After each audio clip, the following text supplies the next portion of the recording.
Of all the things that God does in the Bible, one of the things that seems to often bother and confuse people is why God allowed Satan to do so much harm to Job.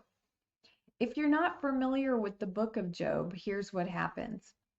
Satan appears before God, and God starts talking about what a great guy Job is.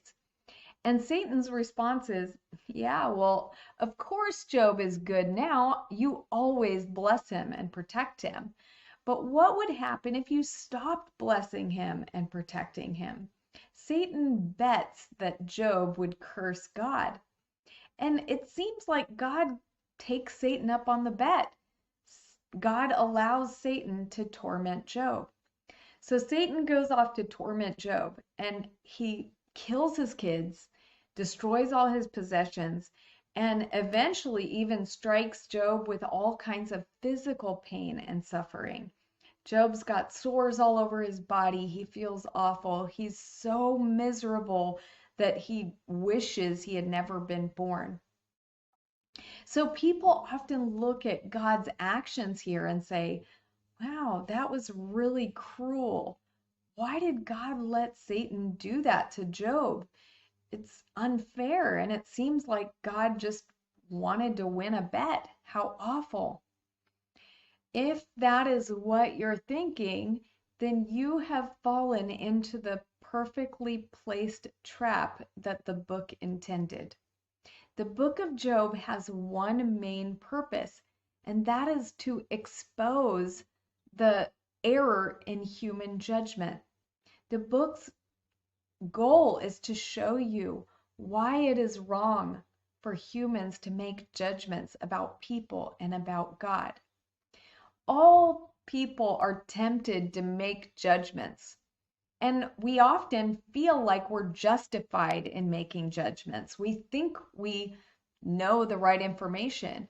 We think we have a good reason to make a judgment. But the problem with our judgments is that we never do have all the information about a situation or about a person. So this book is brilliant because in it we see how Job's friends and Job are making errors in their judgments. We can see why they're wrong. But the book simultaneously tempts us to make the same error. It tempts us to make a judgment. So let's talk about what happens as Satan torments Job. Job's friends come to visit him, and they're supposed to be there to comfort him, but they all end up just judging him.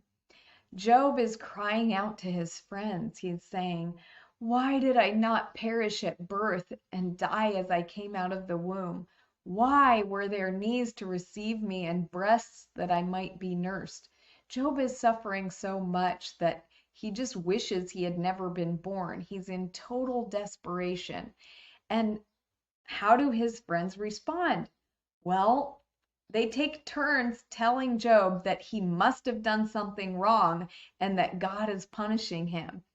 Job's friend Bildad says, does God pervert justice? Does the Almighty pervert what is right? When your children sinned against him, he gave them over to the penalty of their sin.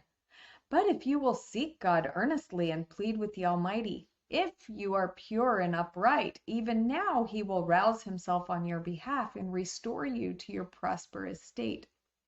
Can you imagine your children die and your friend tells you, well, God killed your children because they sinned. You're suffering in agony. You've lost all your possessions. And your friend is telling you, well, God, you must have done something wrong and God is punishing you. But if you change your heart and purify yourself now, then God will bring everything back. So those of us who are reading this, we know that Job's friends are wrong. We know that Job is not suffering because of something that he did wrong. In fact, we know that Job is righteous in God's eyes. We can see how much error Job's friends are making in their judgment. Job is pleading with them and saying, "No, guys, I'm innocent." But they continue to insist that he's done something wrong. And Job is like, wow, with friends like you, who needs enemies? You guys are supposed to be comforting me here. What kind of friends are you? So, what happens as the story progresses is that Job also starts believing that maybe God is angry at him. He says, "How many wrongs and sins have I committed? Show me my offense and my sin. Why do you hide your face and consider me your enemy?" Job feels like God is angry at him. He feels like maybe God is counting him as an enemy. And he feels like he has no opportunity to really plead his case before God, that God has denied him justice. Anyone who has really suffered can probably identify with Job. Some people who have suffered may wonder, like, why is this happening to me? And what have I done wrong? Is God angry at me? Why did God let this happen? So we know that in this situation, God wasn't angry with Job. And we know that because we have more information about the situation than Job and his friends have. We know that Job is making an error in his judgment. But the beautiful thing about Job is that he still puts his hope in God, even though he feels like God has denied him justice. One of the most beautiful things that Job says is this: "All the days of my hard service, I will wait for my renewal to come. You will call, and I will answer you. You will long for the creature your hands have made. Surely then you will count my steps, but not keep track of my sin. My offenses will be sealed up in a bag. You will cover over my sin." I love this. It's a picture of God longing for the person that he's made. And Job is right. A time would come when our offenses would all be sealed up, when God would cover our sin. God accomplished that on the cross. So, as the story continues, Job's friends are making stronger and stronger accusations against him. Job's friends judged without knowledge. They decided Job was guilty and that he was being punished for bad actions. They were totally wrong. Job thought God was angry at him. Job was wrong. God wasn't angry at Job.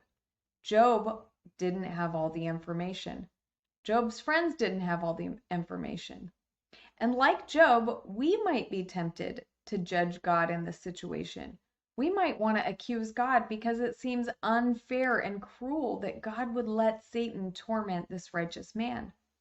But our judgment is based only on our limited information.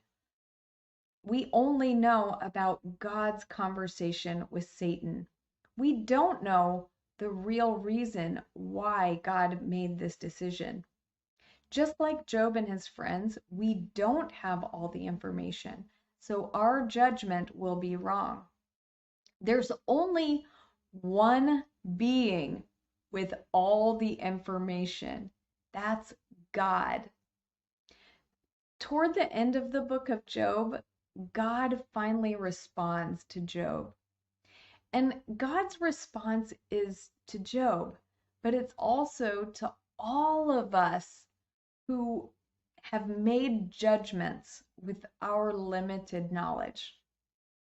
So here's God's response. Job 38. Then the Lord spoke to Job out of the storm. He said, "Who is this that obscures my plans with words without knowledge? Brace yourself like a man. I will question you, and you will answer me.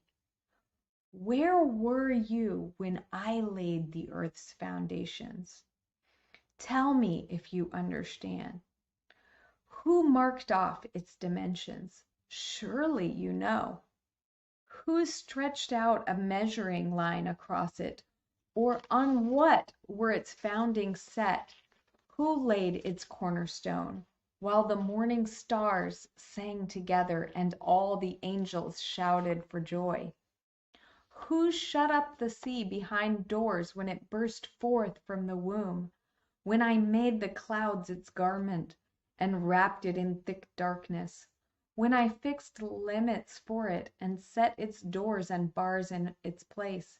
When I said, "This far you may come and no farther. Here is where your proud waves halt." Have you ever given orders to the morning or shown the dawn its place? Several chapters go on like this, with God explaining all the things that He created in His wisdom. God never really answered Job's question or ours. He never explains why He allowed Job to suffer. But at the end of God's speech, Job says, "I repent. I spoke of things that I don't understand." Job didn't need an answer about why God allowed him to suffer. And Job just needed to remember his place in the universe as a being with limited knowledge. And we don't need an answer about why God allowed Job to suffer. We need to remember our place in the universe. Our place is not to judge, because we never have all the information. Job's friends learned this lesson too. At the very end of the story, God told Job's friends, "You didn't speak what was right about me. Go to Job, and Job will pray for you, and I will accept his prayer." God restored Job to health, He restored his possessions, and He gave him more children. The brilliant message of the book of Job is that when humans make judgments about people or about God, we will most likely be wrong, because our knowledge about people is limited and our knowledge about God is limited. Let's leave judgment to the one with whom it belongs, the one being who has all the information. Thanks for watching. If you like this video, please subscribe to my channel, and I'd love to hear from you. Please leave a comment in the comment section. Thanks.